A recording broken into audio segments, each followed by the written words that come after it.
네, 안녕하세요. 우리가 이번 동영상부터는 새로 12단원 선진국에서의 금융위기에 대해서 공부해 보도록 하겠습니다.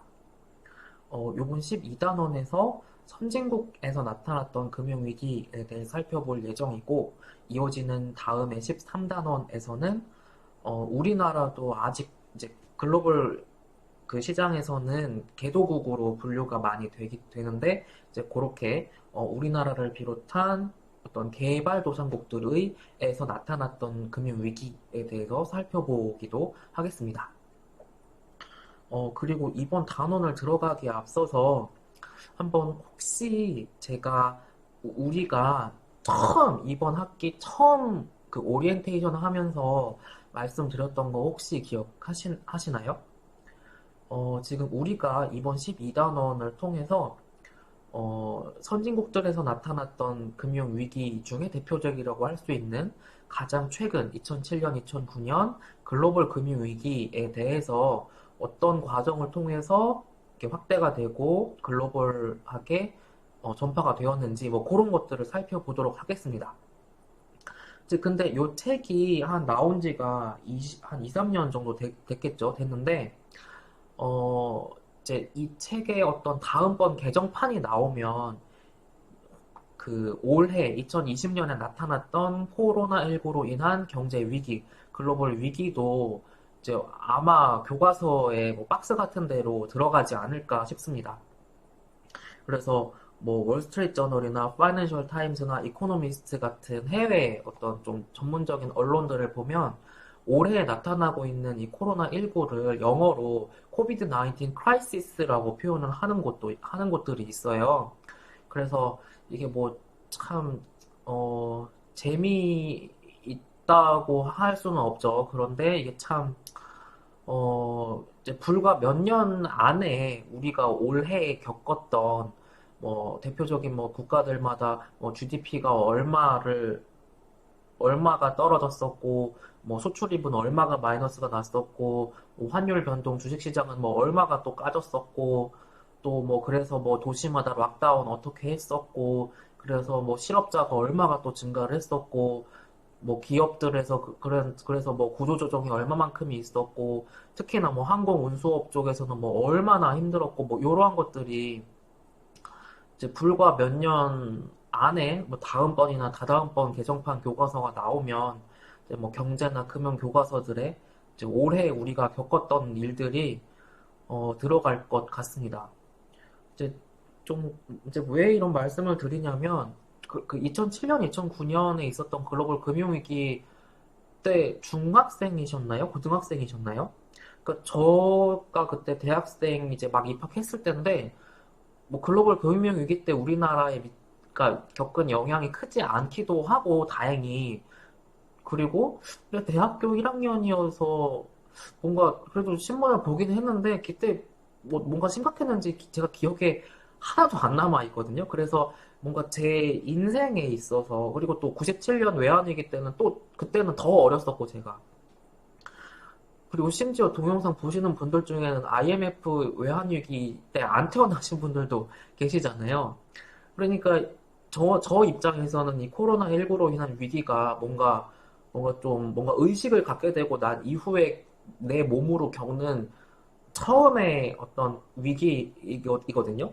그래서 여러분들도 또 마찬가지잖아요. 그래서 한번 우리가 이제 교과서 12단원, 13단원에 물론 코로나19 위기를 다루는 건 아닌데 이게 몇 년 있으면은 또 이게 교과서에도 들어갈 정도로 심각한 위기로 기록이 되겠구나, 남겠구나, 라는 생각도 할 수 있어서 제가 우선은 수업을 시작하기 전에 이제 말씀을 드렸습니다. 어, 네, 그래서 우리가 이번 12단원에서는 말씀드렸던 것처럼 금융 위기에 대해서 살펴보도록 하겠습니다. 그래서 뭐 금융 위기란 무엇을 의미를 하는지, 그리고 이제 가장 최근에 나타났던 글로벌 금융 위기가 뭐 어떤 과정으로 전개가 되었는지, 그 영향은 무엇인지, 그래서 그것을 극복하고자 정책 당국, 뭐 정부들 아니면 국제금융기구들에서는 어떠한 노력을 했는지에 대해서 살펴보도록 하겠습니다. 그리고 글로벌 금융위기 이후에 요 글로벌 금융위기 여파로 추가적으로 여기 그리스나 아일랜드나 포르투갈, 그다음에 스페인, 이탈리아 등에 나타났던 유럽 국가들에 나타났던 유럽 국가들에게 나타났던 재정 위기를 이렇게 유로피안 소브린 뎁 크라이시스라고 영어로는 표현을 합니다. 그래서 이제 이거는 그 글로벌 금융 위기의 여파로 어떤 최초의 시작은 그리스부터 아마 이게 시작이 되었죠. 그래서 그리스가 뭐 그때 굉장히 실업률도 막확 높아지고 뭐 그리스가 다른 유럽 국가들에게 뭐 부채를 만약에 100만큼을 갖고 있다라고 하면 이거를 도저히 다 갚을 여력이 안 된다라고 다른 나라들 채권자들 국가가 생각을 해서 아 이거 내가 봐줄 테니까 너 50만 갚아라, 60만 갚아라 이렇게 이거를 헤어컷을 해준다고 하는데 우리가 배울 건데 그렇게 헤어컷을 탕감을 해주기도 했습니다.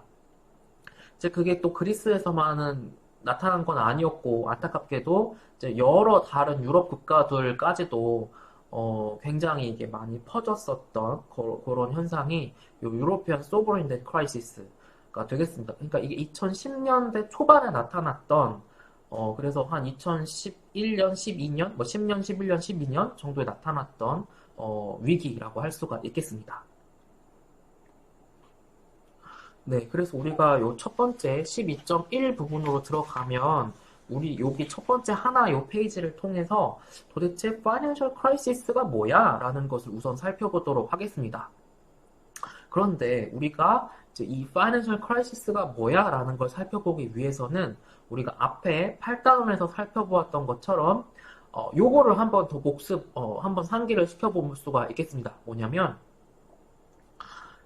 금융시장에는 이렇게 asymmetric information problem이 발생할 수 있고 뭐 이런 moral hazard나 adverse selection 같은 게 발생하면 이 파이낸스의 역할, 금융의 어떤 본질을 해친다고 했죠. 금융의 본질이 뭐였죠?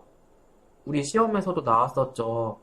세이버 아니면 투자자로부터 돈을 필요로 하는 사람에게 다양한 금융기관들을 통해서 금융시장 안에서 이게 뭐 다이렉트 파이낸스가 됐던 인다이렉트 파이낸스가 됐던 필요한 캐피털을 공급해주는 것이 금융이라고 했습니다. 그런데 이 금융시장에 이렇게 asymmetric problem이 발생하게 되면 그와 같은 자금의 공급이 제대로 이루어지지 않게 된다라는 것을 배웠었죠. 이제 근데 그런 거를 조금 요 12단원에서는 조금 어렵게 뭐 새로운 표현이기도 한데 뭐라고 부르냐면 이 정보의 비대칭 문제로 어떤 필요한 곳에 자금을 제대로 공급받을 수 없는 현상을 이렇게 financial friction 이거를 뭐 우리나라 말로 이거를 직역을 하면 금융 마찰 뭐 그런 정도가 되겠는데 이렇게 financial friction이라고 부릅니다. 그리고 이러한 파이낸셜 프릭션이 굉장히 심각한 상황으로 나타나게 돼서 이게 뭐 한 금융기관이 아니고 뭐 여러 개의 금융기관이 동시에 제 역할을 하지 못하게 되고 또 금융시장 전체가 붕괴되기까지도 하는 것 우리가 2007년, 2009년 글로벌 금융위기 때 겪었던 것과 같은 것을 이렇게 파이낸셜 크라이시스라고 또 우리가 부르고 있습니다. 그리고 요 12.2단원으로 와서는 여기 이와 같은 글로벌 그 파이낸셜 크라이시스가 이제 지금까지 역사적으로 나타났던 파이낸셜 크라이시스들을 보니까 한 3단계 정도로 이렇게 진행이 되더라라는 것을 연구자들이 밝혀낼 수가 있었습니다. 그래서 이렇게 1단계, 2단계, 3단계에 의해서 파이낸셜 크라이시스가 진행이 되는구나라는 것을 살펴보도록 하겠습니다. 먼저 첫 번째 단계입니다. 이제 파이낸셜 크라이시스의 첫 번째 단계는 이렇게 크레딧 붐 그리고 크레딧 버스트라고 하는 건데 붐은 이렇게 뭔가 확 부풀어 오르는 거를 붐이라고 하죠. 그리고 반대로 하는 것은 그렇게 확 부풀어 올랐던 것이 꺼지는 이제 뭐 결국은 뭐 파산하거나 위기가 발생하는 상황 그런 거를 버스트라고 할 수가 있겠습니다. 크레딧 붐의 시작은 우리가 앞에서 배웠었었는데, 이 Financial Innovation이나 Financial Liberalization과 같은 어떤 규제를 완화를 한다던가, 뭔가 새로운 금융 기법이 생겨난다던가, 뭔가 새로운 금융 상품이 막 혁신적으로 만들어진다던가 하는 그런, 한편으로는 이게 아이러니하죠. 이게 왜 그러냐면 좋은 건데, 이제 그런 것들이 요 크레딧 붐의 어떤 씨앗이 된다라는 것입니다. 그래서 이제 그러한 어떤 파이낸셜 이노베이션이나 파이낸셜 리버럴라이제이션을 통해서 금융기관들이 너무 시중에 개인들이나 어떤 돈을 필요로 하는 기업들에게 너무 돈을 많이 빌려주게 되는 것을 크레딧 붐이라고 부릅니다. 앞에서 배웠던 것하고 또 연결이 되어 있는 부분인데, 어, 정부가 이 사회안전망 중에 하나로 대표적으로 예금자 보험 제도라는 거를 운영을 하고 있죠. 예금보험공사를 통해서 운영을 하고 있는데, 이제 이렇게 예금자들이 내가 은행에 금융기관에 예금이나 적금을 맡겨도 이 금융기관이 망해도 정부가 보장해주지 라는 거를 알아요. 예금 적금 그 한 사람들이. 이제 그러니까 원래는 예금 적금 하는 사람들이 내가 돈을 맡기려는 은행이 과연 지금 잘하고 있는지, 너무 위험한 리스크 테이킹은 안 하는지를 관리 감독 모니터링을 해야 되는데 안 하게 된단 말이죠. 왜? 이 은행이 망해도 정부가 예금자 보험 제도라는 걸 통해서 그 보호를 해주니까. 이제 그리고 이제 또 은행들도 마찬가지라고 했었죠. 우리가 예전에 공부했던 것처럼 이거 내가 망하더라도 어차피 고객들한테 이거 다 예금 적금은 보장된단 말이지. 그러니까 점점점 더 리스크 테이킹, 하이 리스크 테이킹을 하려고 합니다. 그래서 이러한 일련의 과정들을 통해서 점점 시장에 자꾸 그 여기서 신용이라고 하면 대출이라고 쉽게 생각을 하시면 되겠습니다. 그래서 자꾸 시장에 위험한 어떤 돈을 못 갚을 수 있는 사람들한테까지도 자꾸 대출을 해주게 됩니다. 그래서 어떻게 되냐면, 근데 어느 순간부터는 이제 마치 2007년, 2009년 글로벌 위기 때도 글로벌 금융위기 때도 그랬던 것처럼, 어느 순간부터 이게 이제 그 성장세가 꺾이게 됩니다. 이제 그러면 돈을 빌려줬던 그 채권자라고 할 수 있는 은행들, 금융기관들이 대출을 다 회수를 못하게 되죠. 그러면 우리가 앞에서 그 밸런스 쉿을 통해서 배웠던 것처럼 금융기관, 이 은행의 캐피털, 자기 자본에서 그거를 까게 됩니다. 그런데 이렇게 그 못 갚는, 내가 돈 못 받을 거를 내 자기 자본에서 그렇게 까게 되면 이제 전체적인 금융기관의 어떤 에셋이 줄어드는 거기 때문에 이제 이 기존에 있던 대출도 자꾸 이제 고객들한테 돈 갚으라고 회수를 하는 식으로 그렇게 요청을 하게 되고 추가적인 대출이 굉장히 어렵게 되는 디레버리징이 발생을 하게 됩니다. 그래서 금융기관 자체가 레버리지를 하는 거잖아요. 그래서 그렇지 않고 이렇게 어떤 크레딧 붐이 꺼지고 크레딧 버스트를 맞게 되면서 대출을 더 할 여력이 없어지고 기존의 대출도 회수를 하게 되는 것을 이렇게 디레버리징이라고 이야기를 합니다. 그래서 우리가 앞에서 마찬가지로 밸런스 쉿 금융기관 은행 봤던 것처럼 자기 자본이 너무 없거나 빈약하거나 하면 이제 어떤 예금이나 적금자들이 돈 찾으러 왔을 때 그것조차도 다 못 주는 상황이 발생을 하게 되고 이제 굉장히 그러면 위험한 상황이 올 수도 있다라고 이야기를 했었습니다. 이제 그리고 또 여기 마지막 점에 나와 있는 것처럼 아니 그러면 금융기관이 신규 대출을 더 이상을 해줄 여력이 없다 보니 돈을 필요로 하는 사람이 돈을 제대로 못 받게 되는 거죠. 그래서 투자자로부터 채무자 혹은 돈을 빌리려는 사람, 필요로 하는 사람에게 원활하게, 즉 어떤 생산적인 투자가 계속 이어지지가 않고 이제 이 크레딧 프리즈, 그래서 어떤 대출이 확 얼어붙는 그런 현상이 발생하게 되겠습니다. 그래서 여기 나와 있는 피겨 1번이 여기 지금 보시면 요 위에 스테이지 1, 스테이지 2, 스테이지 3에 대해서 우리가 이제 요 1만 살펴봤고 나머지 2랑 3 살펴볼 거를 이렇게 그림을 통해서 간략하게 표시를 해주고 있습니다. 그리고 우리가 또 두 번째로 보시면 이제 대출에서뿐만이 아니라 요 에셋, 어떤 자산 가격에서도 굉장한 가격 상승이 발생하다가 또 앞에 대출과 마찬가지로 어느 순간부터 그게 꺼지는 순간이 발생하게 됩니다. 이게 딱 2007년, 2009년 그 서브프라임 모기지에서 이게 딱 그랬었잖아요. 그리고 한편으로는 지금 우리나라뿐만 아니라 부동산 가격이 굉장히 올랐다라고 하죠. 그래서 한편으로는 지금도 조만간 위기가 오는 거 아니냐라고 이야기를 하는 분들이 이야기하는 거에 근거가 또 요거라고 생각을 하시면 되겠습니다. 이게 이게 아파트가 됐던 아니면은 무슨 어떤 물건이 됐던 재화가 됐던 서비스가 됐던 그 물건이 가지는 본질의 가치가 있습니다. 본질의 가치. 근데 그거를 초과해서 막 거품이 생기게 되면 이렇게 에셋 프라이스 버블이 막 생기게 되죠.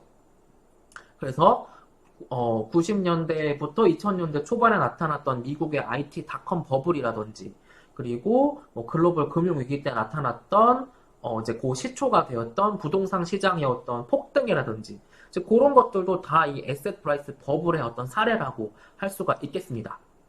그리고 지금도 우리나라가 계속 부동산 규제를 하려는 게 마찬가지로 부동산은 이게 내가 1, 200만 원 가지고 살 수 있는 게 아니잖아요. 그러니까 대출을 받는 경우가 많단 말이지. 그래서 앞에서 이 크레딧 붐이 발생하게 되면 이제 그렇게 늘어난 대출이 어디로 가? 여기로 가는 거지. 어떤 부동산이나 어떤 자산이나. 이제 그래서 이렇게 크레딧 붐에 의해서 에셋 프라이스 붐이 더 이게 촉진이 되기도 한다라는 것이 되겠습니다. 그래서 자꾸 어떤 이게 부동산이 될 수도 있고 어떤 동산이 될 수도 있고 계속 가격을 올리는 거야. 그러다가 버블이 터지게 되면 이제 사람들이 이제 버블이 터지면 너나 할 것 없이 가격이 떨어지는 것을 이렇게 바로 우리가 볼 수밖에 없게 됩니다. 그래서 가격이 어떤 부풀러 올랐던 부동산이든지 어떤 자산의 가격이 쪼그라들게 되고 요런 경우도 있잖아요. 여기 지금 컬래터럴이라고 나오는데 담보라는 뜻이라는 걸 우리가 배웠죠. 그래서 계속 가격이 오를 때는 이제 이 자산을 금융기관에 담보로 맡기고 또 돈 빌리고 그다음에 그 가격 또 오르면 또 맡기고 돈 빌리고 이제 그렇게 할 수 있었던 것을 이제 내가 담보로 맡겼던 부동산 가격이 반이 되고 막 이래. 그러면 와 이거 갑자기 돈 갚으라고 나한테 들어오는 거야. 채무자한테. 이제 그러면 이제 막 어떤 다 이게 막 발등에 불이 떨어진 상황이 되는 거죠. 이제 그래서 여기 마지막 점에 나와 있는 것처럼 이제 그래서 이 에셋 프라이스 붐이 꺼지고 버스트가 시작이 되게 되면 이제 금융기관들은 이렇게 요 컬래터럴 같이 떨어지는 거부터 이게 보기 시작하니까 와 이거 이제 돈 빌리려는 사람들한테 이전에는 더 낮은 신용등급 아니면 그냥 담보물의 가치가 낮더라도 돈 쉽게 빌려주던 것을 이제는 굉장히 그 돈 빌려주는 심사를 까다롭게 하게 되고 담보를 더 빡세게 맡겨라 하게 되고 신용등급을 더 높은 사람들 위주로만 돈을 빌려주려고 하고 이제 그런 현상이 발생을 하게 된다라는 것입니다. 이제 그리고 이제 또 그 금융기관들이 담보로 잡아놨던 부동산의 가격이 막 폭락하니까 그래서 대출도 회수를 못하게 되는 상황이고 그러면 결국은 금융기관의 요 넷 캐피털 이제 자기 자본이 깎이게 되고 아까 말씀드렸던 것처럼 이렇게 금융기관의 자기 자본이 깎이게 되면 어떤 현상이 발생한다? 굉장히 위험한 상황이 온다라는 것이죠. 그리고 금융기관의 어떤 총 에셋 사이즈가 줄어들게 되고 디레버리지 하게 되고 그러면 어떤 돈 필요로 하는 사람한테 돈 못 공급하게 되고, 그러면 어떤 더 경제의 어떤 성장이 계속 막히게 되고 한다라는 것이 이 어떤 두 번째 에셋 프라이스 붐 앤 버스트를 통해 나타나는 부분들이라고 할 수가 있겠습니다. 이제 그리고 세 번째로 살펴보는 부분은 이렇게 불확실성의 증가라는 부분입니다. 이제 금융에서는 요 경제나 금융을 공부를 하다 보면 이 uncertainty, 불확실성이라는 말이 굉장히 많이 나오게 됩니다. 그래서 지금 우리가 바로 최근에 뭐 아직 완전한 결론은 나진 않은 것 같은데 미국의 대통령 선거가 있었고 그 뭐 이게 어쨌든 결판이 났으니까 결론이 이제 거의 결론이 난 거기 때문에 불확실성이 상당히 제거되었다라는 이야기를 많이 하면서 지금 최근에 어떤 미국의 주가나 그런 것들이 오르는 이유를 이제 뭐 이게 뭐 이제 트럼프가 안 됐고 결국은 바이든이라는 사람이 대통령 당선자가 되었기 때문에 불확실성이 이제 없어졌다라고 하면서 이제 그때 이야기를 하고 있습니다. 그래서 이렇게 어떤 금융시장의 불확실성이 갑자기 증가를 하게 되면 주식시장에서도 폭락이 발생을 할 수도 있고 금융기관들, 이제 시중에 돈 필요한 사람들한테 돈 빌려줬던 거 다 못 받게 되니까 금융기관들도 망할 수가 있게 됩니다. 그래서 대표적인 것이 뭐 미국에 계속 위기가 엄청 많이 발생했었다고 해요. 그래서 파이낸셜 크라이시스 발생할 때마다 이렇게 미국의 금융기관들이 망한 사례가 있었고 우리는 2008년에 베어스턴즈, 리만 브라더스 파산했죠. 그리고 AIG 도저히 안 되겠어서 미국 정부가 일시적으로 지분 사들여가지고 국유화했었죠. 그리고 우리가 앞에 가장 처음에서 글로벌 그 박스 통해서 봤던 것처럼 유로피안 소버린 뎃 크라이시스 때에도 어떤 국가의 채무가 갑자기 증가하게 되고 못 갚게 되고 하면서 금융시장의 불확실성이 갑자기 높아지게 되고 하면서 이게 어떤 전 금융시장으로 확장이 된 부분이 있습니다. 그리고 이와 같은 불확실성이 확 증가를 하게 되잖아? 그러면 여기 마지막 점에 나와 있는 것처럼 이게 여기 약간 이게 추상적으로 표현이 된 감이 없지 않아 있는데 인포메이션, 저 사람이 내가 만약에 은행이라 해. 그러면 돈을 빌려줘야 되는데 이제 그 사람에 대한 정보, 인포메이션이 어떤 신용 등급이 될 수도 있고 저 사람이 돈을 잘 갚을 수 있을까 뭐 이런 것들이 너무 이제 이 불확실성 전체적으로 커졌다 보니까 이게 지금 돈을 빌려줘도 되나 안 되나가 지금 이게 너무 혼란스러운 거야. 이제 그렇게 어떤 정보에 있어서도 얻기가 힘들어지는 상황이 되니까 대출을 줄일 수밖에 없고 결국은 경제 이코노믹 액티비티도 쪼그라들 수밖에 없게 되는 것이 바로 이 increasing uncertainty를 통해서 나타나는 부분이라고 할 수가 있겠습니다. 그래서 잠깐 다시 앞으로 피규어를 돌아가 보면 이제 우리가 여기 그래서 이제 요 부분을 얘기를 했었고, 이렇게, 금융위기의 첫 번째 시작이, 요렇게 시작이 되는구나, 라는 것이었습니다. 그리고 우리가 넘어가서, 제가 지금 흥분해서 말이 조금 빨랐죠? 네. 자, 침착하고, 네, 천천히, 네. 자, 그리고 두 번째, 이 파이낸셜 크라이시스 단계는 이렇게 뱅킹 크라이시스라고 이야기를 합니다. 왜 요 뱅킹 크라이시스라는 게 오게 되냐면 앞에서도 이제 몇 번 계속 뭐 크레딧이나 뭐 대출이나 뭐 요런 얘기를 많이 했었는데 어쨌든 우리가 배웠던 것처럼 금융기관을 통해서 돈이 남는 사람들이 돈을 필요로 하는 사람들한테 돈을 빌려주게 된다는 거죠. 그런데 갑자기 위기가 발생하면서 돈을 못 갚게 되고 채무자들이 그러면 돈을 빌려준 은행들도 이게 막 망하게 되는 거죠. 그래서 두 번째 위기가 요 뱅킹 크라이시스라고 생각을 하시면 되겠습니다.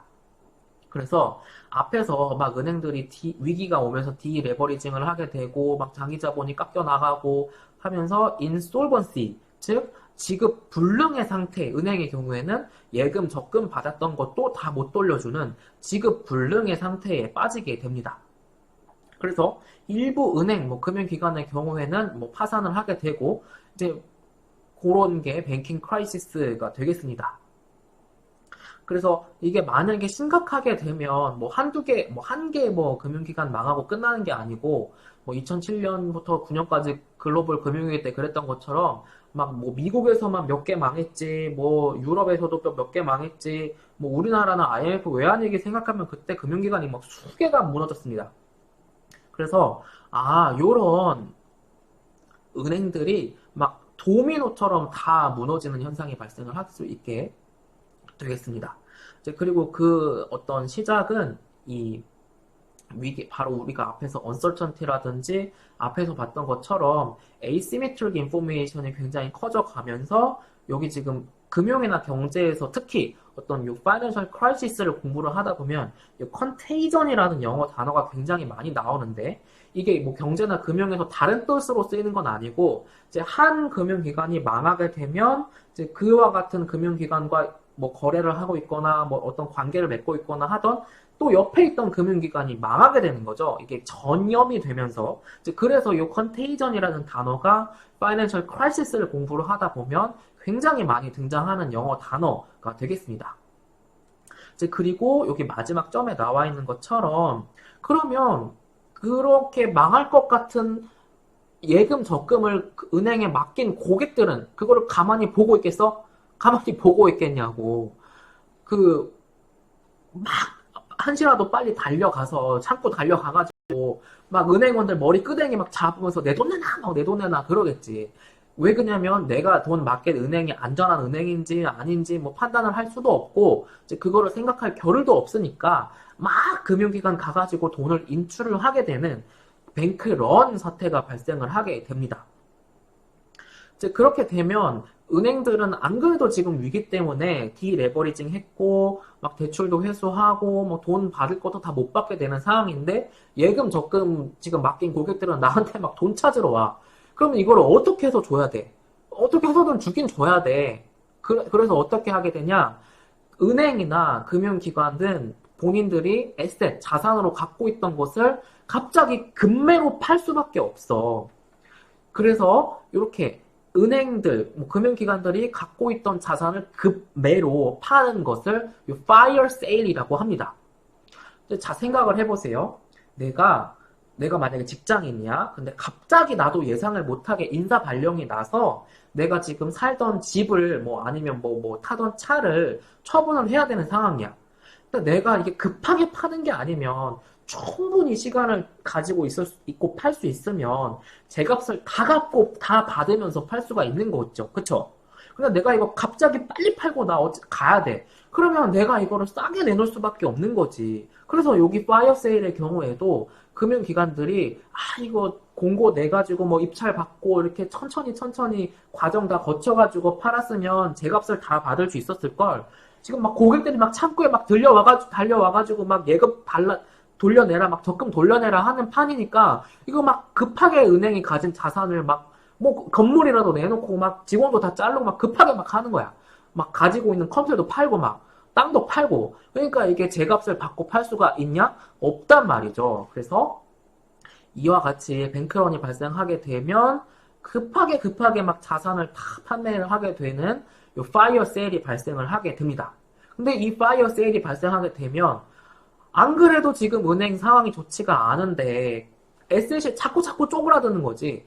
이거를 그래도 제값이라도 받고 팔았으면 손해는 안 보는 거를 손해를 안 본다고 해야 되나? 그렇게 될 수 있는 거를 조금밖에 못 받고 헐값에 팔아야 하니 은행은 더 자꾸 상황이 안 좋아지는 거지. 그러니까 더 인솔벤트해지는 거고 더 위기가 다른 은행으로 전염되면서 다수의 은행들이 이 위기 상황에 맞닥뜨리게 되는 상황이 발생을 하게 되고, 이제 요 상황이 딱 나타났던 것이 그 글로벌 금융위기를 그렸던 영화들이나 다뤘던 영화들을 보면 이제 글로벌 금융위기 때 딱 요랬죠. 베어 스턴즈나 리만 브라더스 망한 것도 요거랑 굉장히 일접하고. 그래서 자꾸 금융기관들이 망해서 무너져서 파산해서 나가. 그러면 이제 이 금융 시스템 안에 이거 도대체 돈을 빌려줄 어떤 수단이 마땅치가 않은 거지. 채널이 마땅치가 않은 거지. 뭐 그래도 여력이 돼서 돈을 빌려줄 수 있는 사람이라고 해. 뭐 돈을 빌려줄 수 있는 금융기관이라고 하자. 그런데 여기 크레딧 월디니스, 그러니까 신용이 괜찮은지 아닌지를 모르는 거야. 이 위기 상황에서. 그래서 자꾸 애드버스 셀렉션이나 모럴 하자드 같은 문제가 발생하게 되고, 이것은 자꾸 에셋 프라이스의 디클라인이나 아니면 금융기관의 뭐 기업의 파산이나 금융기관의 파산을 자꾸 부채질해. 그래서 자꾸 이게 계속 악순환이 되는 거야, 지금. 계속 뭐 그 싸게 팔아치우고 자꾸 고객들 돈 달라고 오고 자꾸 금융기관의 에셋 줄어들고 또 돈은 또 막 돈 거의 떼일 거가 거의 막 신용등급 막 엄청 안 좋은 사람한테 그래도 또 만약에 뭐 돈 빌려준다 치고 그럼 이게 계속 지금 악순환이 되는 거예요. 악순환이. 그래서 또 경제 전반적으로 보면 돈이 필요한 곳에 생산적으로 쓰이지도 못하게 되는 거고. 그래서 최후의 수단으로 이제 뭐 거의 정부가 그렇게 하죠. 정부가 역할을 맡는데 뭐 예금보험공사라든지 뭐 우리나라의 경우에는 금감원 뭐 금융위 같은 데에서 문제가 있는 금융기관을 셧다운을 시키든지 아니면 우리가 앞에서 봤던 것처럼 두 가지 방법 배웠었죠. 그래서 뭐 다른 금융기관의 인수합병을 뭐 강제로 이렇게 시키든지 하는 방법으로 이제 그 문제가 있는 금융기관을 해결을 하게 됩니다.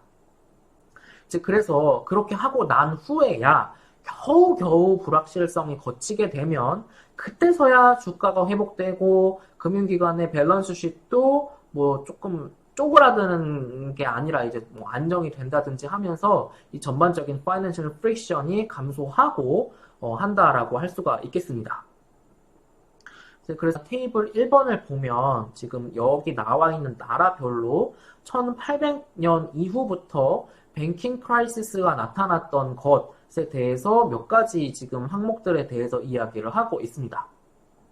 그래서 지금 보면 뭐 뱅킹 크라이시스가 굉장히 많이 나타났던 국가들도 있고 지금 러시아의 경우에는 뱅킹 크라이시스가 거의 지금 다른 나라들에 비하면 네, 굉장히 적게 나타나는 국가들도 있습니다. 그리고 뭐 1945년을 기준으로 해서 바꿔볼 수도 있겠고요.